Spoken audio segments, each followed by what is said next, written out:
Hi, it's Tanya, the Money Life Coach, and I'm talking today about how much money you should spend on groceries a month. I get this question a lot. People ask me, how much am I supposed to spend? Like, what's the average? What should I do? How much should I be spending on groceries or food? And there's no exact answer because it depends on where you live and your situation, how many kids you have, if you have a spouse. But I generally say if you're single, that $100 a week on groceries should be your baseline. I've lived all over the place. I'm in the most expensive places, LA and San Francisco, and I can normally spend, or I will normally spend about $100 a week, and I can totally get through the week fine. I feel like that's the average that I consistently spend. And you normally budget, so like going out and stuff like that eats up a lot of your money and it becomes a lot more expensive. But I definitely feel pre-planning your food as much as you can, making your list before you go to the store, looking at what you need, and somehow meal planning as much as you can for the week is going to be really important, especially if you're trying to get out of debt, because you need to lower your food costs like as much as possible.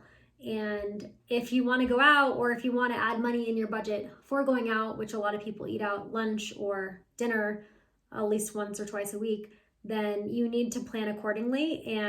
But if you're paying off debt, I really think you should look as much as possible about buying what you can in groceries and planning in advance. For going out, I add about $100 or $200 more a month. So if I'm single, my budget for groceries and food a month is $600 average.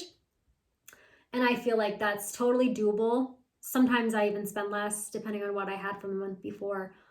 And sometimes I spend more. You generally know if you're going to go out to eat or how much money that'll be. So I feel like you just really need to be intentional about spending and how much money you're spending on food, because that category gets so out of hand.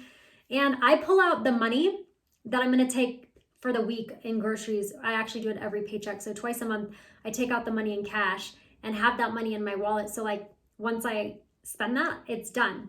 And you just have to see how much you spend and get really good about planning. But I think that $600 is a good place to be, even less if you want to pay off debt. Let me know if you have any questions and what you think, how much money you spend on groceries and spend on food a month. I'd love to know. Let me know. Follow me at Tanya Schultz and themoneylifecoach.com. I'll talk to you soon.